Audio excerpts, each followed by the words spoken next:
बिस्मिल्लाहिर्रहमानिर्रहीम, अस्सलाम वालेकुम। आज हम बात करेंगे आर्टिकल 47 के हवाले से रिमूवल और इम्पीचमेंट ऑफ प्रेसिडेंट कि सदर पाकिस्तान को कैसे रिमूव किया जा सकता है, ओहदे से हटाया जा सकता है, या इम्पीचमेंट मुआखज़ा कैसे किया जा सकता है सदर पाकिस्तान का। और आप जानते हैं कि इस वक्त जो हुकूमती इत्तेहाद है वो मुख्तलिफ़ सियासी जमातों से है, और उनकी जो मुखालिफ सियासी जमात पाकिस्तान तहरीक इंसाफ है, सदर पाकिस्तान उस सियासी जमात से तल्लुक़ रखते हैं, लेकिन चूँकि उनके पास 2/3 मेजॉरिटी नहीं है तो वो सदर पाकिस्तान को ओहदे से नहीं हटा सकते। यही वजह है कि अब ये सवालात उठ रहे हैं कि क्या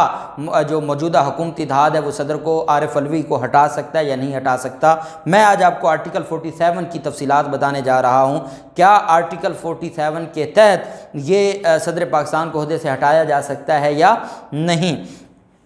आर्टिकल 47 सब आर्टिकल 1 मैं स्टार्ट करने लगा हूँ। Not with standing anything contained in the constitution, the president may in accordance with the provisions of this article be removed from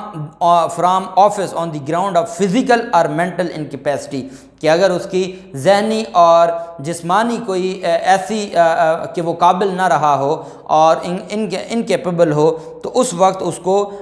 वो ओहदे से हटाया जाएगा। और impeached on a charge of violating the constitution और ग्रॉस मिसकंडक्ट, कि अगर उसने वायलेट किया हो आइन को, आइन की खिलाफ वर्जी की हो या ग्रॉस मिसकंडक्ट हो, तो इस बुनियाद पर सदर के ख़िलाफ़ इम्पीचमेंट की जा सकती है। अगर वो जहनी या जिस्मानी इनकेपेबल हों, या वो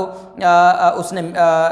आइन पाकिस्तान की खिलाफ वर्जी की हो या कोई मिसकंडक्ट किया हो, तो तब उसके ख़िलाफ़ इम्पीचमेंट या रिमूवल के लिए जो करारदाद है वो लाई जा सकती है। अब करारदाद कैसे आएगी? आर्टिकल 47 है, सब आर्टिकल 2 है, not less than 1/2 of the total membership of either house,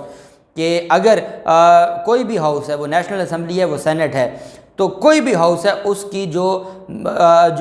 total membership है उसमें से हाफ जो मेंबर्स हैं, मैं आपको मिसाल दे रहा हूं कि अगर 100 मेंबर्स हैं तो उसमें से 50 मेंबर्स, हाफ जो मेंबर्स हैं वो जो भी हाउस होगा, give to the speaker of the national assembly और एज द केस में बी द चेयरमैन। अगर सेनेट में है तो सेनेट से ये करारदाद शुरू हुई है तो सेनेट के हाफ जो मेंबर्स होंगे और वो चेयरमैन को देंगे, और अगर ये नेशनल असम्बली से मूव हुई है तो नेशनल असम्बली के जो हाफ टोटल मेंबरशिप की हाफ होगी वो स्पीकर को देंगे। Written notice of its intention to move a resolution, वो एक रिटन नोटिस देंगे कि वो करारदाद लाना चाहते हैं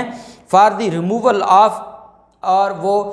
सदर पाकिस्तान को ओहदे से हटाने के लिए करारदाद लाना चाहते हैं। एज द केस में भी टू इम्पीच, या वो मुआखज़ा करना चाहते हैं सदर पाकिस्तान का। And such notice shall set out the particulars of his incapacity or of the charge against him, और उस नोटिस में वजाहत के साथ लिखा हो गया कि वो कैसे काबिल नहीं रहे या कौन सा उसके ख़िलाफ़ चार्ज है, कौन सा ऐसा इल्ज़ाम है कि जिसकी बुनियाद पर ये नोटिस दे रहे हैं, जिसमें यह रेजोल्यूशन लाना चाहते हैं सदर को रिमूव करने की या इम्पीचमेंट की। ये आर्टिकल 47 का सब आर्टिकल 2 हमें प्रोसेस बता रहा है कि 50% जो कोई भी हाउस है उसकी जो मेंबरशिप है वो एक रिटन नोटिस देगी अपनी जो चेयर करता है उस हाउस को उसको, और उसमें वो रीज़न देंगे कि किन ग्राउंड्स पर वो ये चार्ज लगा रहे हैं या ये इल्ज़ामात लगा रहे हैं।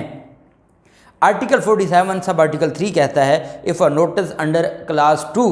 is received by the chairman, he shall transmit it forthwith to the speaker। अगर सेनेट में ये 50% जो मेंबर्स हैं वो ये नोटिस चेयरमैन को देते हैं, सेनेट के चेयरमैन को, तो वो इसको भिजवा देंगे स्पीकर को, स्पीकर कौमी असम्बली को। सब आर्टिकल 4 कहता है the speaker shall within 3 days of the receipt of a notice under clause 2 और clause 3 cause a copy of the notice to be transmitted to the president। जो speaker है उसकी ज़िम्मेदारी है कि उस नोटिस को 3 दिन के अंदर अंदर सदर पाकिस्तान को फॉरवर्ड करेगा, सदर पाकिस्तान को वो भिजवाएगा वो नोटिस, और उस नोटिस में जो नोटिस आया होगा किसी भी मेंबर्स की तरफ से, किसी भी हाउस के मेंबर्स की तरफ से। सब आर्टिकल 5 कहता है the speaker shall summon the two houses to meet in a joint sitting, कि उनको एक जॉइंट सेशन बुलाया जाएगा सेनेट और कौमी असम्बली का, not earlier than 7 days and not later than 14 days, 7 और 14 दिन के अंदर अंदर जो है वो बुलाया जाएगा, जॉइंट सेशन बुलाया जाएगा पार्लियामेंट का। और after the receipt of the notice receive होने के बाद 7 दिन से पहले नहीं बुलाया जा सकेगा और 14 दिन के बाद नहीं। मींस 7 और 14 दिन के दरमियान में ये जॉइंट सेशन बुलाया जाएगा। स्पीकर ये जॉइंट सेशन बुलाएंगे और ये दोनों हाउस का जॉइंट सेशन होगा। आगे सब आर्टिकल 6 है, वो ये कहता है कि द जॉइंट सिटिंग में investigate or cause to be investigated the ground or the charge upon which the notice is founded. ये नहीं होगा कि वो आते ही उसके ऊपर को वोटिंग शुरू हो जाएगी, बल्कि जो जॉइंट हाउस है वो उसमें जो जॉइंट हाउस सेशन है उसमें वो बाकायदा उसको इन्वेस्टिगेट करेंगे, बाकायदा उस मामले के ऊपर इंक्वायरी करेंगे, बाकायदा डिस्कशन करेंगे कि जो इल्ज़ामात सदर पाकिस्तान पर लगे हैं आया वो दुरुस्त हैं या गलत हैं, आया वो इल्ज़ामात में कोई हकीकत है या नहीं है, और फिर वो इसको डिस्कस करेंगे और इन्वेस्टिगेट करेंगे। जबकि आर्टिकल 7 कहता है कि the president shall have the right to appear, और ये सदर पाकिस्तान के पास हक है कि वो पेश हों and be represented during the investigation, और वो इन्वेस्टिगेशन के दौरान अपने आप को रिप्रेजेंट करें, अपना मौक़िफ़ सामने रख सकें, अपना जो पॉइंट ऑफ व्यू है अपना डिफेंस हाउस के सामने, जॉइंट सेशन के सामने रखें। If any and before the joint setting, वो जो जॉइंट सीटिंग है उससे पहले भी और जिस दिन जॉइंट सीटिंग हो रही है, जॉइंट सेशन का इजलास जारी है, उसमें भी वो अपना पॉइंट ऑफ व्यू रखने के लिए वो आ सकते हैं सेशन में, वो असम्बली में आ सकते हैं और आके अपना जो मुद्दा है वो बयान कर सकते हैं। सब आर्टिकल 8 ये कहता है जो इम्पॉसिबल है मौजूदा हुकूमत के लिए कि जिसकी बिनाद पर ये आरिफ अलवी को नहीं हटा सकते। If after consideration of the result of the investigation if any a resolution is passed, अगर इन्वेस्टिगेशन के रिज़ल्ट के बाद एक रेजोल्यूशन पास होता है, एक करारदाद मंजूर होती है at the joint sitting by the votes of not less than 2/3 of the total membership of Majlis Shura, दोनों जो हाउस हैं उनकी जो टोटल मेंबरशिप है उनमें से जो 2/3 मेजॉरिटी है वो अगर उस करारदाद को मंजूर करेगी, मजलिस शूरा, पार्लियामेंट, सेनेट और जो नेशनल असम्बली है उनकी जो टोटल मेंबरशिप होगी उसमें से जो 2/3 है वो अगर करारदाद मंजूर करते हैं, declaring that the president is unfit to hold the office due to incapacity or is guilty of violating the constitution or of gross misconduct, the president shall cease to hold office immediately on the passing of the resolution. तो ये सदर Pakistan seize कर जाएंगे, अपना office खो बैठेंगे जैसे ही वो करारदाद मंजूर होगी 2/3 मेजॉरिटी से, तो सदर पाकिस्तान अपना ऑफिस खो बैठेंगे। अब यहाँ एक बात मैं आपको आप ज़हन नशीन रखें, ये जो आर्टिकल 8 है इसमें कहीं ये नहीं लिखा गया कि जो जॉइंट सेशन होगा उस वक्त जो वहाँ मौजूद टोटल मेंबरशिप होगी उसका 2/3 नहीं, ऐसा नहीं कहा गया। अब इनके पास तो वहाँ तो जो टोटल मेंबरशिप है उसमें इनके पास तो टोटल 172 बंदे हैं, तो इनके पास तो पूरे लोग ही नहीं हैं। आईने पाकिस्तान कहता है कि अगर